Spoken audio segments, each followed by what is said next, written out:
Welcome back to another episode of the College Buzz, and it's going to be a bit more different, personal, and heavier as we look back at the tragic event that occurred on September 10th, I believe, at a Utah University where conservative activist Charlie Kirk was assassinated. And in the wake of this tragic event, we're going to be looking at how many students across the country have been reeling in and what was intended to be a space for dialogue and ideas turned into a moment of heartbreak, and the ripple effects are being felt deeply, on the Baylor campus and of course campuses around the country. And today I'm speaking directly with some students who are part of various organizations, conservative organizations on campus, to hear their thoughts, their emotions, and their perspective on not only the tragedy but the mission behind their organization and the organizations that they've been a part of and how they're processing everything that has happened. So welcome my guests who are going to introduce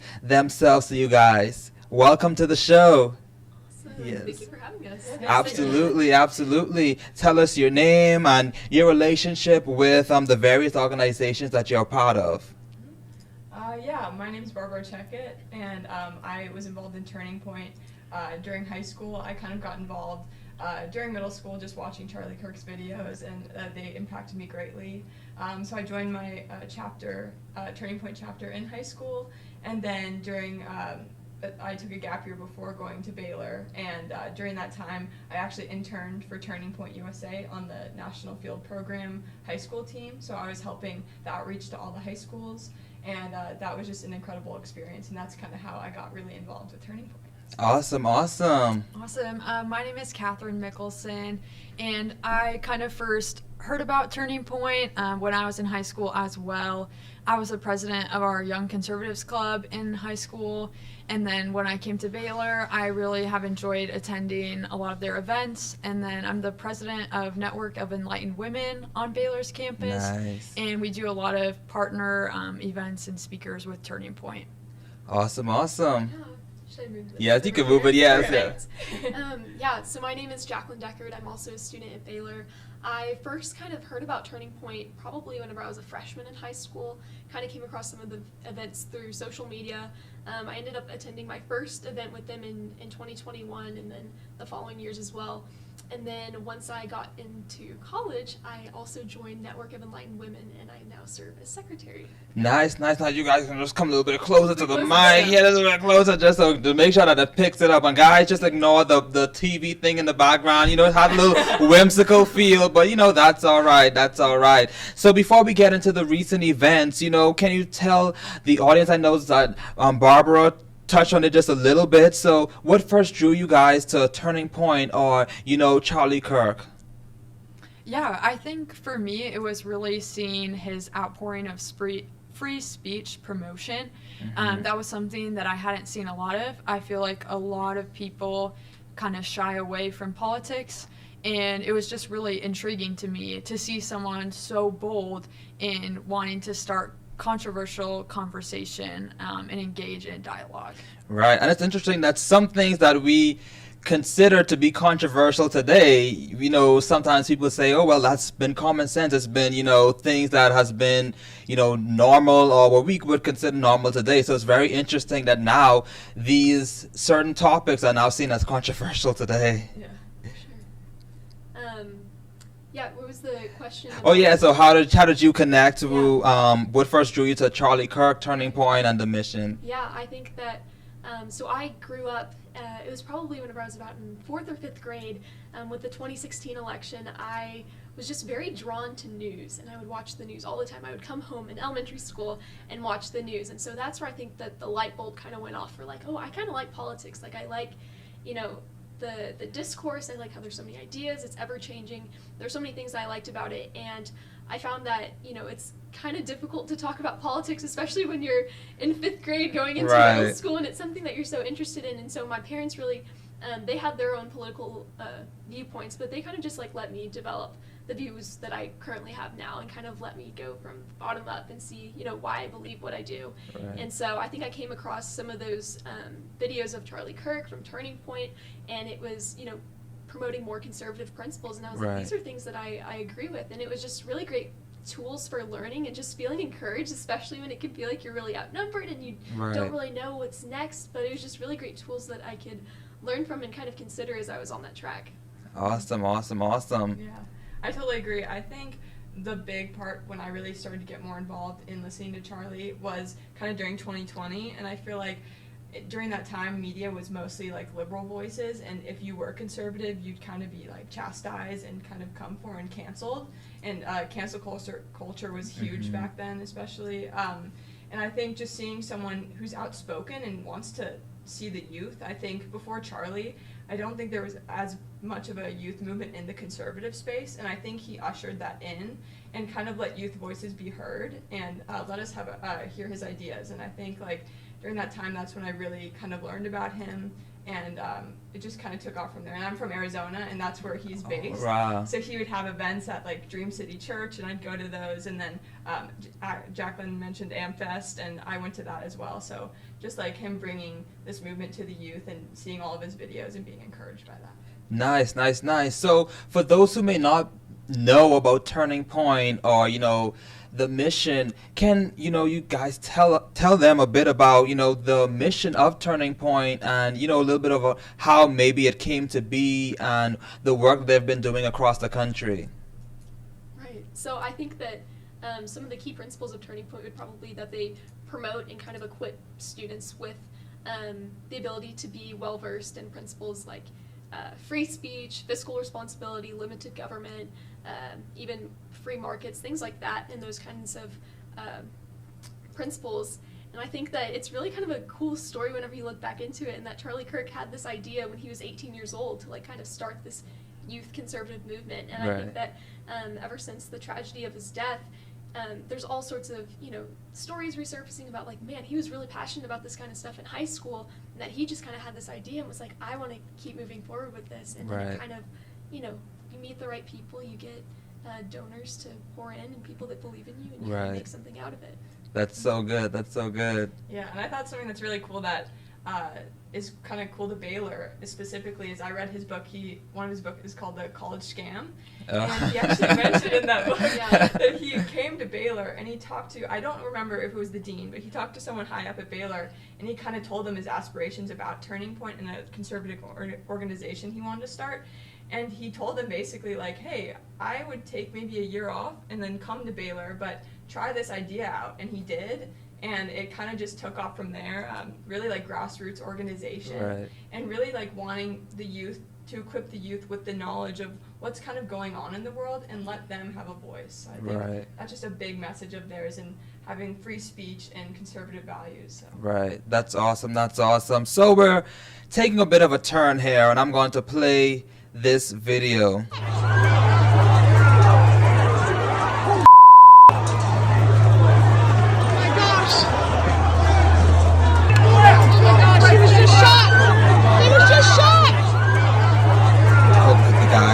Who will be watching this are able to hear this, but this was that event that Charlie Kirk was at Utah Valley University, I believe it is. Let's talk about that event, and when did you first learn what had happened, and what was the initial reaction? Yeah, I first learned kind of right away. I saw the video circulating on X, and just shot!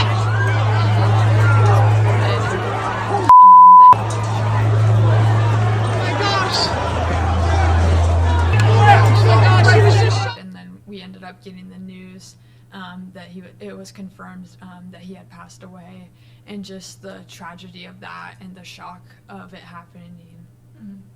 Yeah. Oh, okay. Whichever one. I remember I was actually coming out of one of my classes, and I had my phone on Do Not Disturb because obviously I'm in class and I don't want it buzzing. So I'm coming out and I take it off, and I was passing by someone and I heard them say the name Charlie Kirk, and I was like, oh, people are talking about Charlie Kirk, like he's really getting the attention of people. And I checked my phone, and I had subscribed to multiple news organizations, and so I had my notifications all on, and my phone's just like blowing up with group meets from Turning Point, from New, all these different things, and it's just going off, and it says like Charlie Kirk shot at Utah Valley. and you're just kind of like in that state of shock because there's so much unknown. You didn't know what his condition was, and so it was really interesting because I was actually on my way to the editing class that Barbo has right before me, and we had a current events quiz like in that class. So obviously, like I'm constantly checking the news, and you're like, okay, like what's happening, and so I go to that class. We finish class, and I'm going to my next one, and then that's where I'm constantly refreshing, and then you see the news that he had been confirmed dead, Right. and I just felt like chills down my it was Right. extremely just grief, like immediate grief. For sure. Right. What about you? Yeah, I was actually walking from journalism. I had editing, and then I was walking to my chapel class because I'm help leading a chapel, and I kind of put my phone off do not disturb, and I saw one of my friends from Arizona. She texted me, and she was like, "Charlie's been shot," and I just I didn't know if she was joking at first because I was like, "What does she mean?" He was just shot. And he texted our family like, "Hey, Charlie's been shot," and then my family's group chat and like the Turning Point group chat was kind of blowing up, and I was kind of like, I was really busy, so I was like, "Oh my gosh, what's happening?" But I had to go to my class, but I was just like, I talked to my chapel leader. I'm like, "Hey, not in the best headspace right now, but like Charlie Kirk's been shot," and I actually didn't see until, because I had classes back to back, until like a few hours later. I was actually praying.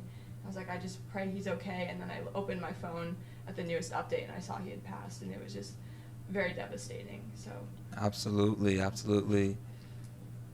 What about you? Yeah, I think it was so tragic and so horrifying. When we heard the news, it was just shock. And I think really it just felt like an attack on something so much larger than even just his family.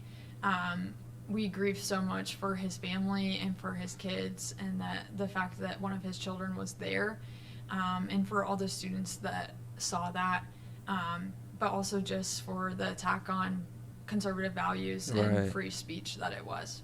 Right. I remember I was getting like an eye exam, and I just overheard like some of the people were like Charlie Kirk. So I was like, oh, okay, just Charlie Kirk. And then I was like, okay, let me go on Google. I didn't really hear what they had to say, and I went on Google, and I was like, he's shot. And I was like, no way, like this cannot absolutely like be real. I'm like, what is going on? And then I saw like, okay, he's in stable condition. So I was like, oh, okay. And then like it's just like we went from one thing to the whole another, and it's just like crazy how it happened, the details surrounding it. And just like you said, it's an attack on conservative values and Charlie Kirk's mission, and it's just such a heartbreaking thing. And I can't believe it's been over a week, since it's happened. So for those, okay.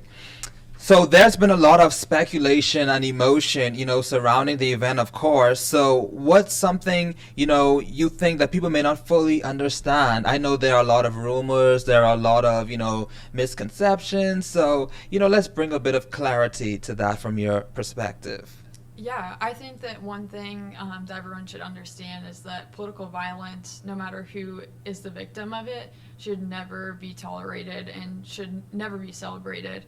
And I think it was really concerning to see kind of some videos and posts circulating that were celebrating the death of Charlie Kirk and Right. just how sad that was.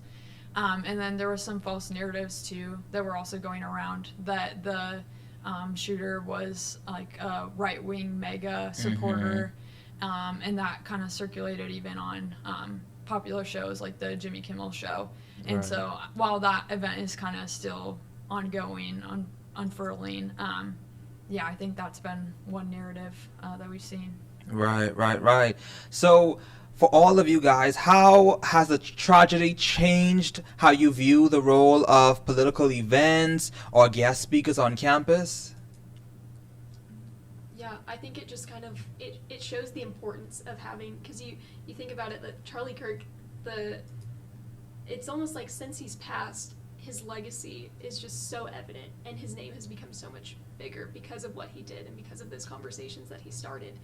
And so it's kind of just really eye-opening to look back and realize that like you need civil discourse. And Right. if you have two people that have opposite opinions, like they can come to a consensus or they can agree to disagree and kind of Right. go from there. But I think it just shows that there is it's such a need to have those conversations, and it's okay like if you don't think the same way as someone else, Right. but still kind of like taking those into consideration and even just wrestling with them and saying, this is why I don't agree with it. Exactly. This is why I do. Right. I think it's been so important. Right. Yeah, and I think one of the main things of Charlie's message was when we stop talking, that's when violence happens. Yes. And that's why he was on these college campuses having people literally come up and talk to him about anything. He wanted the public to know, like, he's not above anyone else. And Right. he's just like everyone else, and he's willing to have a conversation no matter how crazy or if you agree or if you disagree. And yeah, just not talking breeds violence, and I think that's one thing that we saw is I think the left and the right polarize each other so much. Right. I think the outcome of that is what we saw happen to Charlie, which is devastating. Is I think we've just each side have polarized each other so much that they didn't see him as human and just saw him as a target. Right. So true, so true. So let's take a look at this video. To the ground by an onlooker and then arrested for trespassing and destroying a community memorial. Phoenix teen, as it says, who destroyed Kirk Memorial. He was arrested, and this is on September 14th. So Our photographer on the scene says the man kicked over flowers, vases, and balloons. So, of course, you know, Turning Point and other conservative organizations often spark, you know, strong reactions. What do you think are the most common misconceptions about Turning Point or conservative organizations? Because, you know, people just get angry, you know, because you're saying something is wrong or something that they don't agree with, and it's just that, you know, that anger or that, you know, resistance. So what are some common misconceptions? I think one big one is that everyone has to believe the same thing. That's definitely not true. That's not true within the Turning Point and conservative movement itself. There's so many different viewpoints on things, but the important things are the values.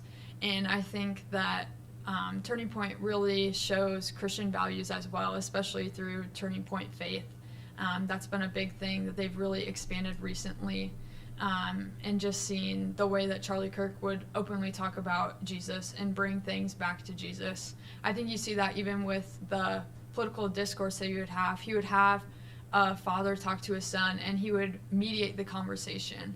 And he was always a great mediator to be like, no, let's bring this back. Let's be Right. respectful of each other. And I think that was a big thing. Awesome.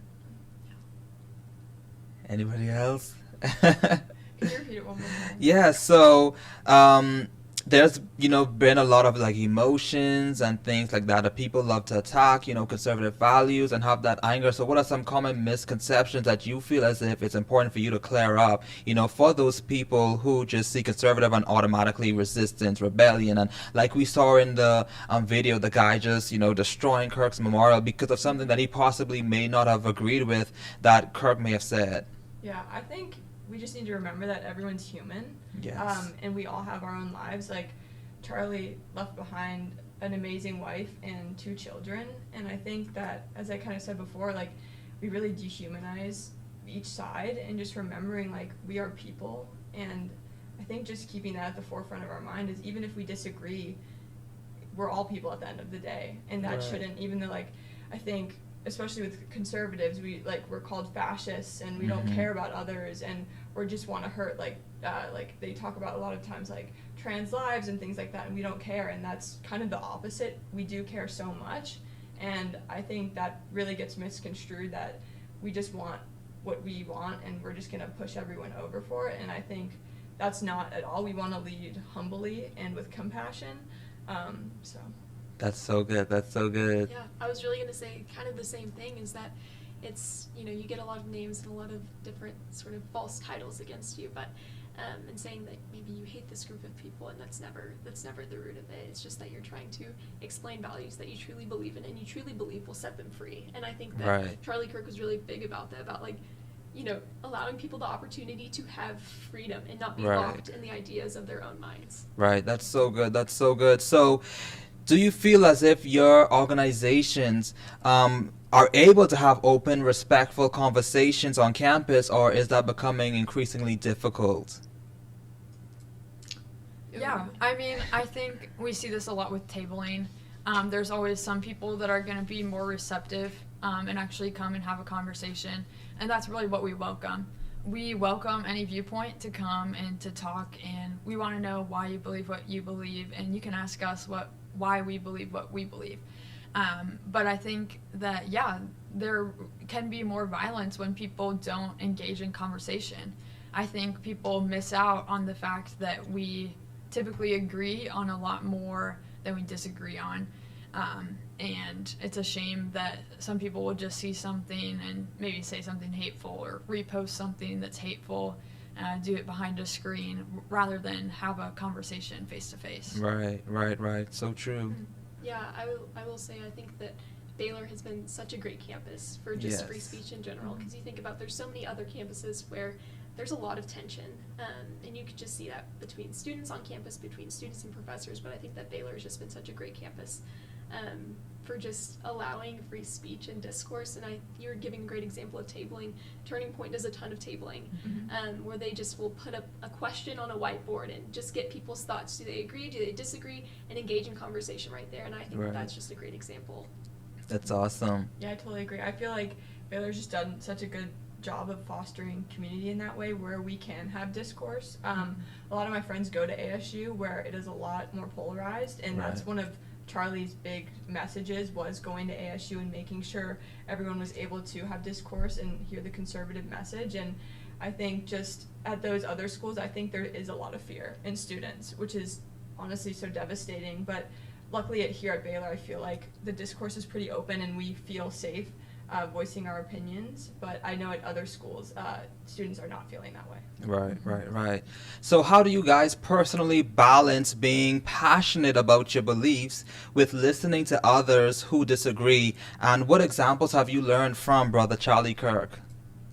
Yeah, for me personally, I'm also involved in an organization called Bridge Building, where the whole point of the organization is to bring together students of differing backgrounds and beliefs and to engage in these more difficult conversation topics. And I think that that's given me a much better empathetic perspective into other people's viewpoints, where they come from, how a story might inform that. And I think that that's been really influential in my own story. Awesome. Do you mind repeating the question one more Yeah, how do you personally balance being passionate about your beliefs while listening to others who may disagree, and what examples you may have learned from Brother Charlie? Right. I think it's so crucial to, I think in developing your own views, you got to kind of balance or I guess consider all the other ones to help support your own. Because if you're just kind of stuck in your own views and you think, I think this, I've grown up thinking this is it, and you kind of block out everything else, I think that is just really kind of a recipe for disaster, because then you get to the point and you're like, why do I believe what I do believe? Right. And I think that Charlie just fostered that so well, and just going to college campuses and talking to students and just kind of sitting back and hearing what they had to say first, because they would come with their questions prepared. He didn't know what they were going to ask, and he would just sit back and listen what they had to say and respond to that. And I think that that's just such a crucial way to grow, is to consider those differences. That's so good. And I feel like every person wants to be heard and seen, and I feel like that's important when you're having opinions. You want to really think about it and ask yourself, why do I believe what I believe, and is that something I should continue to believe? And I think it's important to put yourself in the other person's shoes and have empathy for their points of views, but still you can still hold your beliefs. So I think Charlie's just done an incredible job of doing that, having discourse with everyone, but still being compassionate. I think that was one of the things he did super well, is showing Christ's love while he was tabling. Sometimes he would be a little harsh, being because sometimes these students would yell and attack him, so you have to be a little more stern. But usually if you see these people who are genuinely curious and just want to talk to him, you could see Christ's love through him and how he really cared and treated everyone like human beings. Right, no, that's so good, because on Instagram I'd be scrolling, I'd be seeing some other persons, and I've heard the saying that sometimes a person can be often imitated but never duplicated.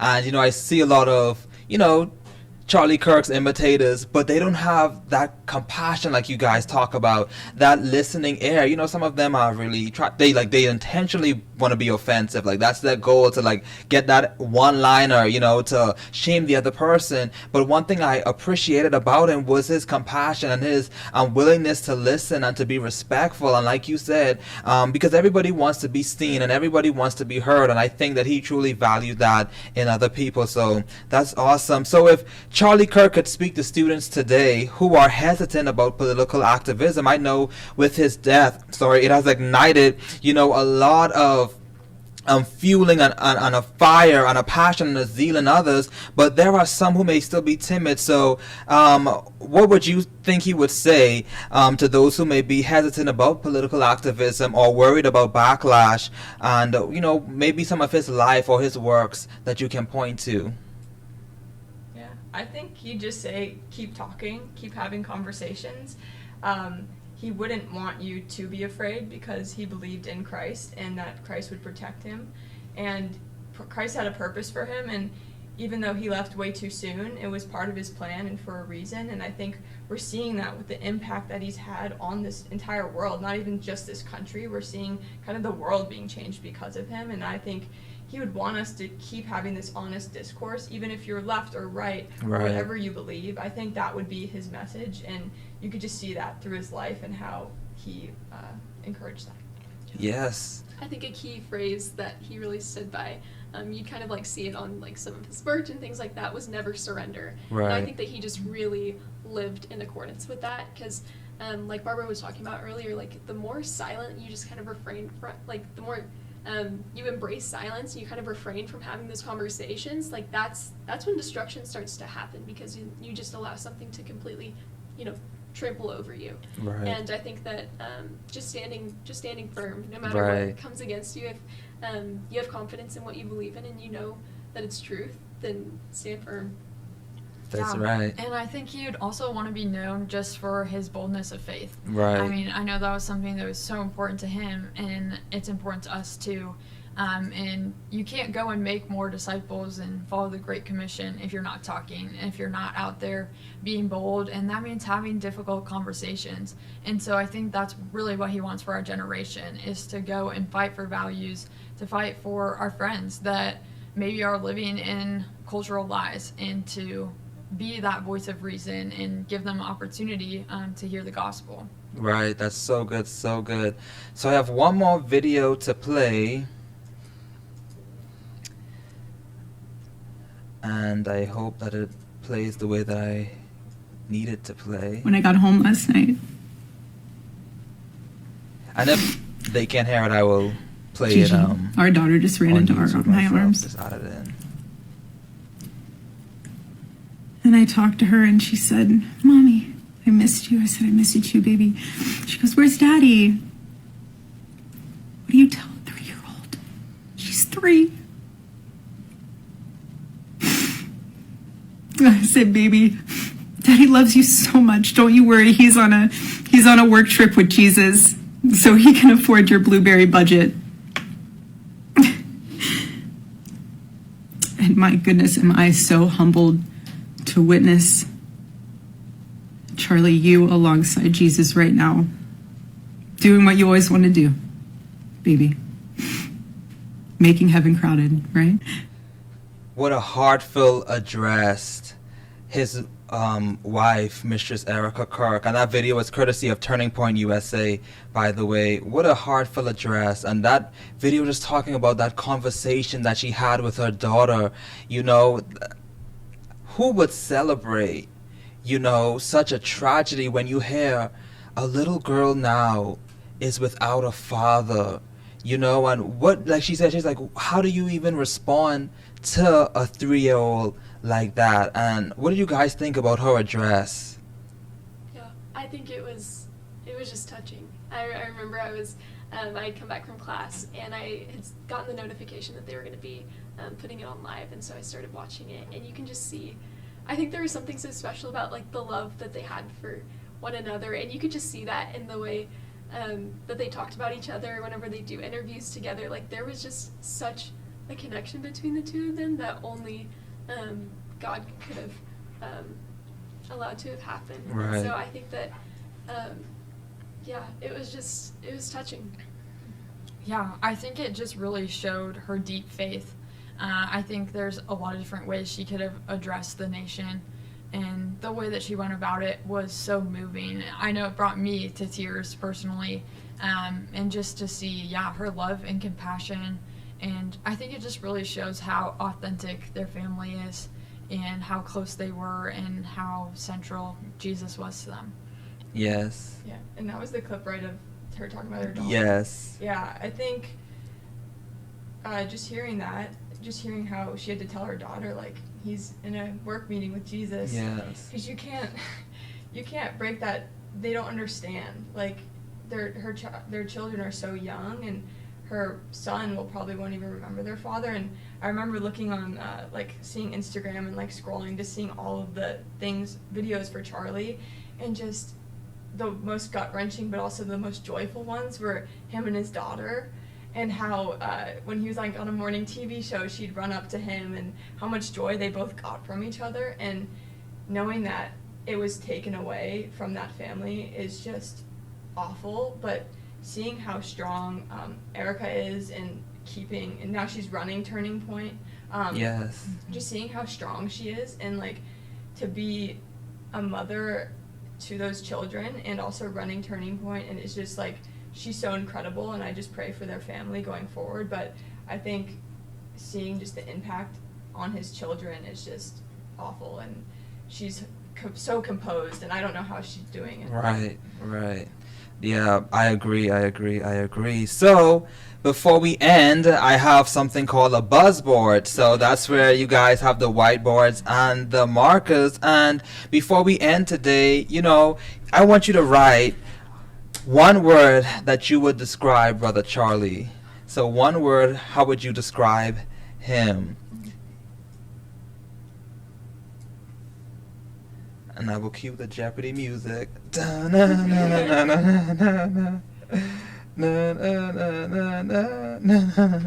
Oh, y'all did it fast. All right. So, what was the words? I know which order y'all gonna go. Are we revealing it? Yes, you guys can reveal it. Okay. Yes. Yes. Awesome. So, each of you guys talk about what those words mean and how would you connect them to Brother Charlie. Yeah, I chose bold. I think that really just encompasses who he is. Not only bold in promoting conservative values with Turning Point, but like y'all are talking about, and this has been mentioned so much, just bold as a follower of Jesus. And I think that that's the most admirable quality that he truly held. And you could tell that it was just the root of who he was that he was a Christ follower. And so I think that the way that he would take time to explain the gospel to people, to plant seeds, he was constantly on mission and constantly fulfilling the Great Commission. Right. And I think that that is just something that was truly admirable about him. That's good. I think my word really ties into his boldness, but his faithfulness. Yes. I truly believe that he had a God-given call in his life to go to all these college campuses and to be a light and to engage students and be that conservative voice that was missing. And I think that took a lot of faith, taking risks, not going the traditional route, and ultimately risking his life time and time again throughout many threats, and we just saw his faithfulness through it all. Right to the end. Mine ties in as well. Yes. I put servant. Yes. I think he was just such a servant of Christ, and he really exemplified that in all he did. I remember seeing a clip of him that kind of went viral because of his death. And it was basically like, how do you want to be remembered? And he basically was just saying he wants to be remembered as a follower of Christ. Right. And if that's anything he does that impacts anyone, is that Jesus Christ is King. And I think just through everything he did and everything he exemplified in his life, he showed he was a servant. And before politics, before anything, it was always about Jesus, and that was his message, and that's what he wanted people to know. And I think he did such an amazing job of showing that to the world, and he was just God's great servant, and he was called back to the kingdom, so now he's home. And I think Yes. good and faithful servant really describes him. Yes. Awesome. And also, I just, remembered you were a part of his organization for an internship. And I want you to just dive into that before we end. And, as you begin to share your experience, would you also recommend other students alike to intern at Turning Point? Oh yeah, for sure. I think Turning Point, when I interned there, honestly, like the average age of these people are like just people in their early 20s, and they're just on fire for conservative values and for the Lord and just this mission. And it was such an incredible experience because I got to work with just people near my age that I worked with like field reps and the people in the office, and I kind of worked more on the back end on it, and it was just incredible to see people's passion for what Turning Point was doing, and really seeing, like, people say grassroots, but it really is, you're having volunteers going out and kind of just like really just talking to anyone who's willing to listen. And it was just an incredible experience, and I learned so much from them all. Just like, honestly, the coworkers are what made my experience. And I never got to talk to Charlie personally, but I actually got to see him, running around the office sometimes. Listen, hey, that's still good. I know, it was so cool. And just seeing how he worked and what he built, like, it was all from him, and being able to work for him and in that area and seeing what he built was just incredible. And really, if you have an opportunity to intern for Turning Point or work for them, my brother worked for Turning Point Action. Nice. And we just love their organization and what they stand for. So I really recommend it, and I just can't stress enough how amazing that culture is, and how just like a family it is, and how much they teach you and really want you to learn. So Right. That's awesome. That's awesome. Well, what a wonderful conversation that we had today. Thank you guys for sharing. Thank you guys for, just pouring out, your experience with Turning Point organization and what Charlie Kirk meant to you. And I hope that you, the viewers, have really, took something away from this. Whether you agree with Brother Charlie Kirk's perspective, that's not the point of this. The point of it is that we can all, have civil conversations. We all can listen, not just to have a response, but listen to truly understand. And like one of our guests here said, that we want to be seen and everybody wants to be heard. So we want to do that for other people. So again, thank you guys for joining us. And I hope that you guys will continue to subscribe to our YouTube channel, KWTX News 10, and share this so that everyone can know that there is something buzzing here at the College Buzz. See you guys. thank you so much for having us. Absolutely. Thank you.